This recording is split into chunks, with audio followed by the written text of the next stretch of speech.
आज हम लोग सीखने वाले हैं जावा के अंदर ऑपरेटर्स कैसे काम करते हैं और किस तरीके के ऑपरेटर होते हैं, किस तरीके से इनको यूज़ करना रहता है। तो अगर मैं पहले ऑपरेटर्स के बारे में आपको बताऊं कि ऑपरेटर क्या होते हैं। ऑपरेटर एक सिंबल है जो कि यूज़ होता है कुछ ऑपरेशन परफॉर्म करने के लिए। अगर इसकी परिभाषा लिखें कि operator in Java is a symbol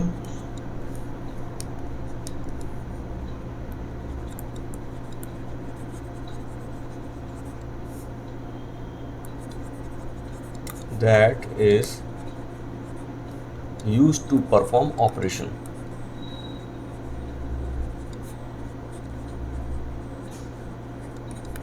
operations जैसे कि अपना प्लस हो गया, माइनस हो गया, ठीक है, डिवाइड हो गया और मल्टीप्लाई हो गया। ये इस टाइप के ये ऑपरेशन ये जो होते हैं ये ऑपरेटर ही कहलाते हैं। ये ऑपरेटर के वो हैं, कुछ एग्जाम्पल हैं। तो अब ऑपरेटर कितने टाइप के हैं इसमें, तो वो हम लोग देख लेते हैं। पहला हमारा है यूनरी ऑपरेटर।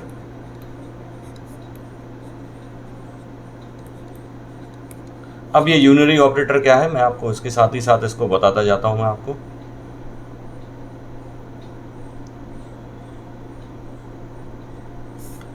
यूनरी ऑपरेटर जिसके अंदर आपको एक ही ऑपरेंड की आवश्यकता पड़े, यानी कि that require only one operand. अब ये वन ऑपरेंड कैसे हो सकते हैं भाई, तो अगर मैं कहूँ आपसे जैसे कि प्लस प्लस और माइनस माइनस, प्लस प्लस और माइनस माइनस, ये आगे भी लग सकते हैं पीछे भी लग सकते हैं। यानी जैसे कि x plus plus, x minus minus, है ना, या मैं कहूँ माइनस ये प्लस प्लस एक्स या माइनस माइनस एक्स। तो यहाँ पर क्या है, एक ही ऑपरेंड की ज़रूरत पड़ रही है आपको, ऑपरेंड ये कहलाता है। ठीक है, दो ऑपरेंड कैसे होते हैं, यानी जैसे कि एक्स प्लस वाई है तो ये दो ऑपरेंड हो गए, है ना। लेकिन यहाँ पे क्या है, एक ही ऑपरेंड की आवश्यकता पड़ रही है, तो ये अपने होगा यूनरी ऑपरेटर। ओके,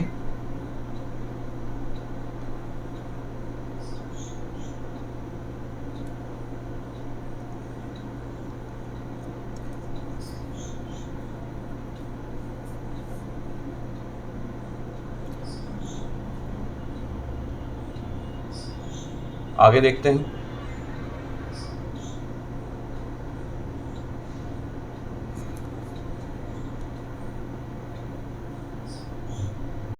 अब आपके मन में एक सवाल उठेगा कि भाई ये प्लस प्लस माइनस माइनस क्या है। तो देखिए, मान लीजिए यहाँ पर, अब चूँकि प्रोग्रामिंग आपको नहीं भी आती, लेकिन फिर भी आपको थोड़ा मैं समझाने की कोशिश करता हूँ, समझ में आ जाएगा। जिनको प्रोग्रामिंग नहीं आती उनको भी, कि मान लीजिए यहाँ पर x की वैल्यू है 10, और अगर मैं करता हूँ x प्लस प्लस, ओके, तो यहाँ पर क्या होगा कि पहली बार तो इसकी वैल्यू 10 ही रहेगी। अगर आप x प्लस प्लस प्रिंट कराएंगे तो वैल्यू जो प्रिंट होगी वो 10 ही होगी। लेकिन अगर आप प्लस प्लस एक्स कराते हैं तो वैल्यू जो होगी वो क्या हो जाएगी, वो 11 हो जाएगी। यानी जो वैल्यू बाद में जो अगले उसको मिलेगी वो 11 मिलेगी। चलिए मैं इसको आपको इस एग्जांपल से समझाता हूँ कि यहाँ हम एक प्रोग्राम ड्रॉ करते हैं। चलिए, तो यहाँ पर दो वैल्यू मैं लेता हूँ, इंट के अंदर ए, प्रोग्राम नहीं कहेंगे इसको, थोड़ा सा प्रोग्राम का पार्ट मान सकते हैं, और इंट के अंदर ही यहाँ मैं ले लेता हूँ बी, इसकी वैल्यू भी मैं 10 ले लेता हूँ, यहाँ इसकी वैल्यू भी 10 ले लेता हूँ। अब यहाँ पर मैं क्या करता हूँ, एक आउटपुट स्टेटमेंट जोड़ता हूँ। अगर जावा में है तो जावा में जोड़ देता हूँ, सिस्टम जावा में ले लेते हैं, system dot out dot println, और यहाँ पे मैं जोड़ता हूँ ए प्लस प्लस, यानी ए प्लस प्लस की वैल्यू प्रिंट करेगा ये। फिर तो ए प्लस प्लस की वैल्यू अगर मैं प्रिंट कराऊँ तो यहाँ क्या होगी, ए प्लस प्लस की यहाँ वैल्यू प्रिंट होगी 10। ठीक है, अच्छा, अब मैं इसी की जगह अगर प्लस प्लस ए की वैल्यू प्रिंट कराता हूँ, यही पूरी लाइन लिख के प्लस प्लस ए की वैल्यू प्रिंट कराता हूँ, तो जो वैल्यू प्रिंट होगी वो होगी 12। ठीक है, अब यहाँ पर मान लीजिए सेम वही चीज़ करता हूँ, यहाँ बी की वैल्यू मैंने 10 ली है, तो अगर मैं system dot out dot println और यहाँ पर लेता हूँ मैं बी प्लस प्लस, तो बी प्लस प्लस की वैल्यू क्या रहेगी, ये भी 10 रहेगी, और इसके बाद एक काम करता हूँ मैं, बी प्लस प्लस के अंदर यहाँ एक प्लस का निशान लगाता हूँ और बी प्लस प्लस और ऐड कर देता हूँ। तो अब बताइए ये क्या वैल्यू आएगी। तो देखिए इसकी वैल्यू तो 10 ही है, इसकी वैल्यू 11 हो जाएगी। अगली बार जब हम इसको यूज़ करेंगे तो इसकी वैल्यू हो जाएगी 11। तो ये 10 प्लस 11 होगा। और यहाँ अगर मैं सेम यही काम इधर करता, यानी कि ए प्लस प्लस और एक प्लस लगाता बीच में, और फिर सॉरी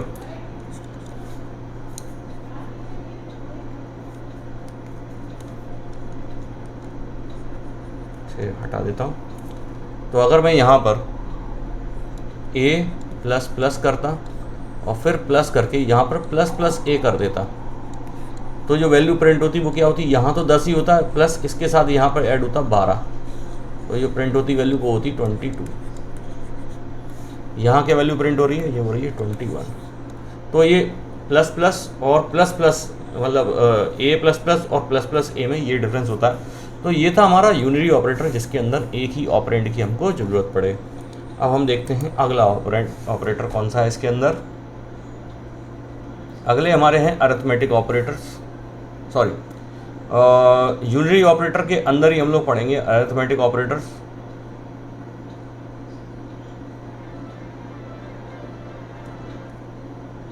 क्षमा चाहता हूँ, ऑपरेटर के अंदर हम लोग एक कैटेगरी हम लोग पढ़ चुके हैं यूनिरी ऑपरेटर।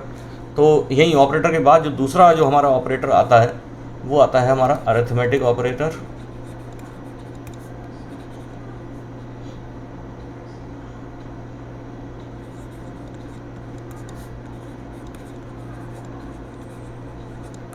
अब ये अरिथमेटिक ऑपरेटर क्या है, आप कहेंगे कि भाई अरिथमेटिक ऑपरेटर, तो अरिथमेटिक ऑपरेटर हमारे जो आते हैं वो आते हैं हमारे प्लस माइनस ऐड डिवीज़न, ये सब चीज़ें अरिथमेटिक ऑपरेटर में आती हैं। लेकिन आप कहेंगे भाई हम तो ये चीज़ यूज़ कर चुके हैं, तो वो जो था वो हमारे यूनिरी ऑपरेटर थे और वहाँ हम उसकी वैल्यू में बिना ऑपरेंड, दो ऑपरेंड नहीं थे। तो जब तक दो ऑपरेंड नहीं होंगे तब तक वो चीज़ अरिथमेटिक नहीं कहलाएंगी। अरिथमेटिक यानी दो संख्याओं को एक दूसरे में से घटाना या डिवाइड करना, ये हमारे अरिथमेटिक ऑपरेटर में आते हैं। तो अरिथमेटिक ऑपरेटर का अब एग्जांपल देखिए, जैसे प्लस हुआ ये माइनस हुआ, तो अब दो नंबर हैं, आपको कैसे करना है। तो मान लीजिए आपने ए लिया है 10, बी लिया है 20, ठीक है। तो अगर आप करते हैं यहाँ पर एक नंबर और ले लेता हूँ मैं सी, ये सभी ले लेता हूँ मैं इंटीजर में, इंटीजर टाइप के डेट ये वेरिएबल बना देता हूँ और इसको भी बना देता हूँ। तो अब यहाँ पर इंट में सी की वैल्यू नहीं दी हमने, और मैं अगर लिखता हूँ C equal to A plus B, तो ये सी की वैल्यू क्या हो जाएगी, यहाँ पर 10 और 20 ऐड हो जाएंगे 30। तो ये दो ऑपरेंड लगे थे, बीच में प्लस किया तो ये प्लस हो गया और 30 आ गया। तो ये सीधा सीधा है इसमें ऐड करने के लिए। माइनस करने के लिए भी आपको सिर्फ a माइनस बी लिखना है। तो यहाँ पर क्या आ जाएगा, 10 माइनस 20 हो जाएगा, माइनस 10 आ जाएगा। अगर मैं डिवाइड करूँ तो इसी तरीके से आप डिवाइड कर सकते हैं, मल्टीप्लाई भी कर सकते हैं। तो ये सीधा सीधा इनका सिंपल प्रोसीजर है अरिथमेटिक ऑपरेटर में, और कुछ भी नहीं है ऐसा।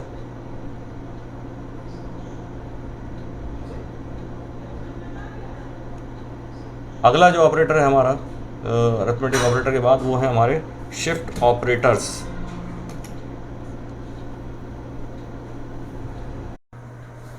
अब यहाँ अगला जो होता है हमारा वो है हमारे शिफ्ट ऑपरेटर्स, जिसके बारे में काफ़ी कम पढ़ाया जाता है। अगर आप किसी से पूछें तो बहुत कम ही लोग इसके बारे में बता पाएँ। इंटरव्यू में भी ऐसे क्वेश्चन पूछ लिए जाते हैं। शिफ्ट ऑपरेटर्स, इनका यूज़ भी काफ़ी कम करते हैं, लेकिन पढ़ना तो आवश्यक है। तो शिफ्ट ऑपरेटर्स किस तरीके से काम करते हैं ये देखते हैं। तो यहाँ अगर मैं देखूँ तो जावा ये लेफ़्ट, इसके अंदर दो हैं हमारे पास। एक है हमारा लेफ़्ट शिफ्ट ऑपरेटर, पहले इसको देख लेते हैं, और एक है हमारा राइट शिफ्ट ऑपरेटर।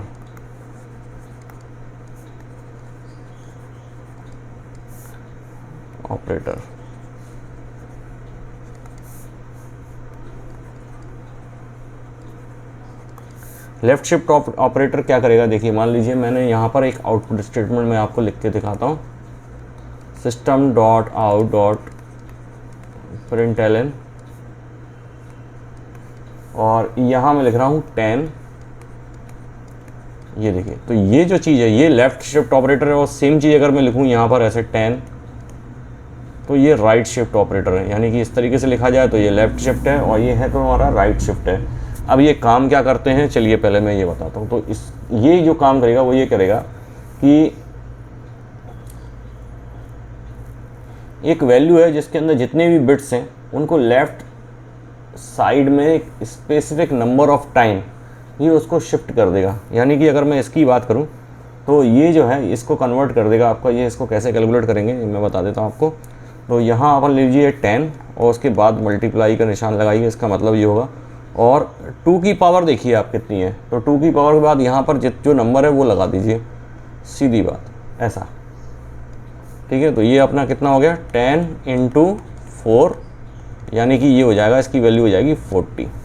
इस तरीके से सेम इसी तरीके से अगर मैं कहूँ, अगर यहाँ पर लिखा होता 10 और ये 2 लेफ़्ट शिफ्ट ऑपरेटर और उसके बाद होता यहाँ पर 3, तो इधर क्या होता, तो यहाँ पर होता ये 2 मल्टीप्लाई बाय, और ये 3 है तो आपको 2 की पावर 3 लगा देना है। तो ये हो जाएगा अपना 10 × 2 की पावर 3 हो जाता है 8, तो ये हो जाएगा 80। ये होता है हमारा शिफ्ट ऑपरेटर। कौन सा? Left shift operator. अब हम राइट शिफ्ट ऑपरेटर देख लेते हैं क्या है ये। तो राइट शिफ्ट ऑपरेटर में जस्ट थोड़ा सा इसका अलग होगा। यहाँ जहाँ मल्टीप्लाई कर रहे हैं हम लोग, वहाँ हम लोग उसको करेंगे डिवाइड, है ना।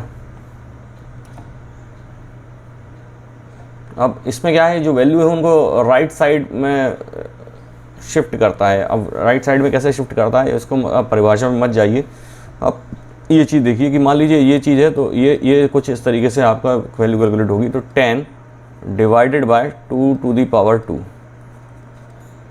और ये हो जाएगा 10 डिवाइडेड बाय 4, ओके। और 4 डिवाइडेड बाय हो जाएगा दूसरा, तो ये जो वैल्यू इसकी आएगी वो कितनी आएगी, 4 2 8 और 2.5। तो ये वैल्यू अगर इंट में अगर हम लेते हैं तो ये जो आएगी वैल्यू इसकी आएगी 2। सेम इसी प्रकार से अगर मान लीजिए यहाँ लिखा है 20 और ये 2 ऑपरेटर लगे हुए हैं और लिखा हुआ है 2, तो बताइए भाई, स्क्रीन पॉज करिए और चेक करिए क्या होगी इसकी वैल्यू। तो यहाँ हो जाएगा 20 डिवाइडेड बाय क्या हो जाएगा 2 टू दी पावर 2। इसी प्रकार से अगर मैं कहूँ यहाँ पर 20 और यहाँ पर अगर हो 3, तो ये हो जाएगा 20 2 टू दी पावर 3, यानी 20 डिवाइडेड बाय 8। और 20 डिवाइडेड बाय 8 आंसर क्या आना चाहिए, 2 आना चाहिए। यहाँ पर क्या आना चाहिए, 5 आना चाहिए, ठीक है। तो ये इस तरीके से ये आपका ये शिफ्ट ऑपरेटर काम करते हैं। 2 टाइप के मैंने बताया आपको, लेफ़्ट शिफ्ट ऑपरेटर और राइट शिफ्ट ऑपरेटर, ओके। अब हम लोगों को एक चीज़ और देखना है कि लॉजिकल और बिटवाइज ऑपरेटर जो इसके अंदर होते हैं। अगले पेज पर आता हूँ मैं। अगले जो हमारे हैं वो है हमारे लॉजिकल एंड बिटवाइज, या जिसको अपन कहें कि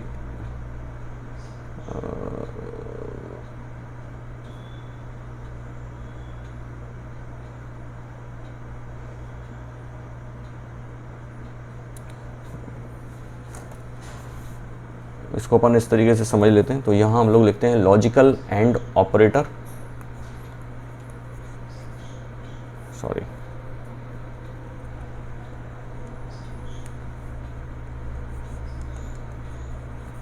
लॉजिकल एंड इसमें ये वाला एंड यूज है, ये एंड ऑपरेटर जिसको कहते हैं एंड ऑपरेटर,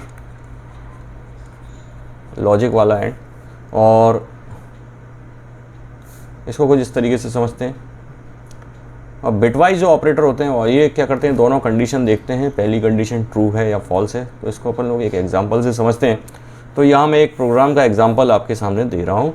यहाँ मान लीजिए आपने लिया इंट और a = ले लिया, चलिए 20 ले लिया, और यहाँ पर इंटीजर का टाइप का एक और हमने वेरिएबल लिया है, इसको ले लिया है मैंने, ये ले लिया है 5, और एक ले लिया है मैंने वेरिएबल 10।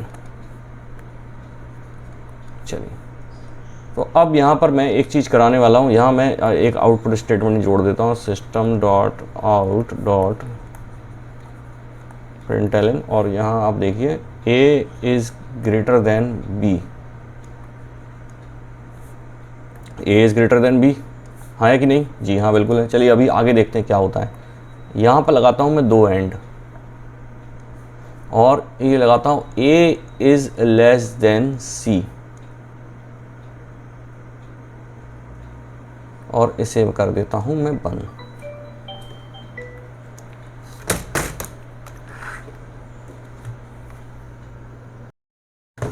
साहब।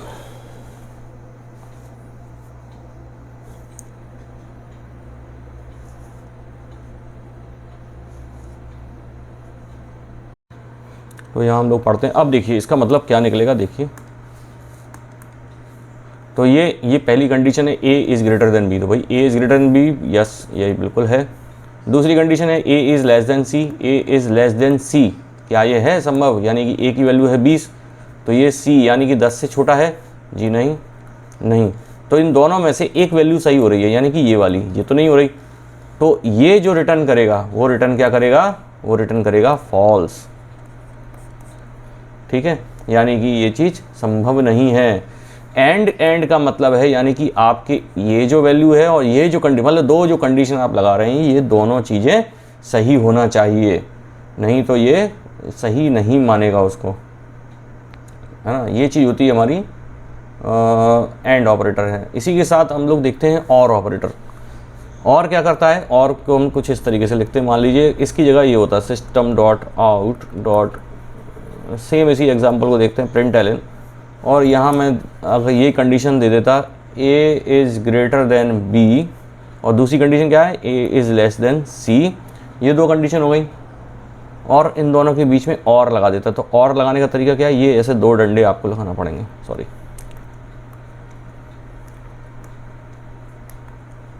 तो ये दो डंडे आपने लगा दिए, ये हो गया और।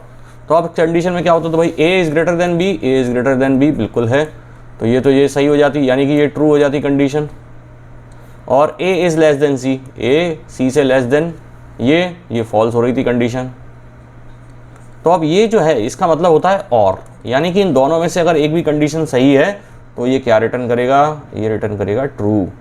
तो ये रिटर्न करेगा आपका क्या, ट्रू। लेकिन इसमें क्या हो रहा था, इसमें आपकी दोनों कंडीशन सही होना चाहिए, तब ये रिटर्न करेगा ट्रू, नहीं तो ये अगर इन दोनों में से एक भी सही है तो ट्रू करेगा। अगर दोनों फॉल्स हैं, यानी कि अगर ये भी फॉल्स हो रहा होता, पहली वाली कंडीशन भी फॉल्स होती, दूसरी वाली कंडीशन भी फॉल्स होती, तो ये फॉल्स ही होता, ठीक है। ये होता है आपका लॉजिकल एंड और लॉजिकल ये और ऑपरेटर।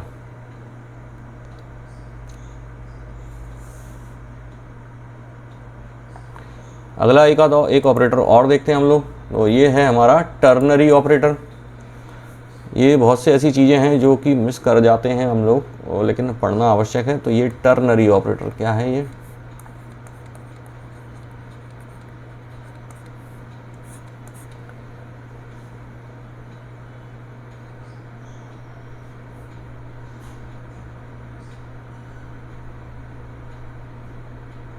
अब ये टर्नरी ऑपरेटर क्या करता है, ये 3 ऑपरेंड इसमें ज़रूरत पड़ती है, 3 ऑपरेंड की आपको आवश्यकता पड़ेगी। दूसरा ये रिप्लेसमेंट है हमारा, किसका रिप्लेसमेंट है, ये इफ़ देन एल्स, जो कंडीशन होती है ना इफ़ देन एल्स वाला, उसका रिप्लेसमेंट माना जाता है ऐसे। तो मान लीजिए, चलिए यहाँ पर मैं एक वैल्यू ले लेता हूँ, ए इक्वल टू ले लिया है मैंने 2 और बी इक्वल टू ले लिया है 5, ये दोनों इंट में ले लेता हूँ, ठीक है। और यहाँ पर एक वेरिएबल और ले लेता हूँ मैं सी, और सी को यहाँ पर चेक कराता हूँ कि A is less than B, A is less than B, और फिर ये वाला उन्होंने प्रश्न चिन्ह लगा दिया है यहाँ पर, और अब दे देता हूँ ए बी, ठीक है। तो अब बताइए, अब अगर मैं यहाँ से प्रिंट कराता हूँ, ये कंडीशन में लगा दी, और यहाँ मैं अब प्रिंट कराता हूँ, तो क्या प्रिंट होना चाहिए, देखिए system dot out dot print LN, और यहाँ अगर मैं ले लेता हूँ इसके अंदर सी प्रिंट कराता हूँ, तो क्या प्रिंट होगा, क्या प्रिंट होगा भाई। तो ये काम करता है कि ए अगर लेस देन बी से है, अगर है ऐसा तो क्या प्रिंट कर दे, ए, नहीं तो प्रिंट कर दे बी, ठीक है। यानी ए बी से लेस देन है, तो भाई ए बी से लेस देन है, जी हाँ है, तो क्या प्रिंट कर देगा, ए, नहीं तो क्या करेगा, प्रिंट बी। तो यहाँ सी में किसकी वैल्यू जाएगी, इसमें वैल्यू जाएगी ए की, और प्रिंट हो जाएगा यहाँ पर 2, ये वैल्यू ये प्रिंट होगा यहाँ पर 2, ठीक है। यानी कि समझ में आया ना आपको क्या कहना चाह रहा है ये, कि if A is less than B, ये कंडीशन हो गई, इफ यस देन ये रिटर्न करेगा ए, अदरवाइज या एल्स बी। ठीक है, तो ये जो चीज़ है ना, इफ़ देन एल्स, ये हमारा इसमें काम कर जाता है। किस तरीके से, ए, ये कंडीशन, उसके बाद अपना क्वेश्चन मार्क, उसके बाद इफ़ ट्रू, इफ़ फॉल्स, यानी कि वैल्यू इफ़ ट्रू ये, इफ़ ट्रू तो ये वाली वैल्यू, इफ़ फॉल्स तो ये वाली वैल्यू, या इसकी जगह आप और कुछ भी लगा सकते हैं, है ना। जैसे इफ़ ट्रू तो a प्लस बी कर दे, और इफ़ फॉल्स तो b प्लस ए कर दे, या b प्लस सी कर दे, जो भी आप लगा सकते हो। तो ये हमारा है टर्नरी ऑपरेटर।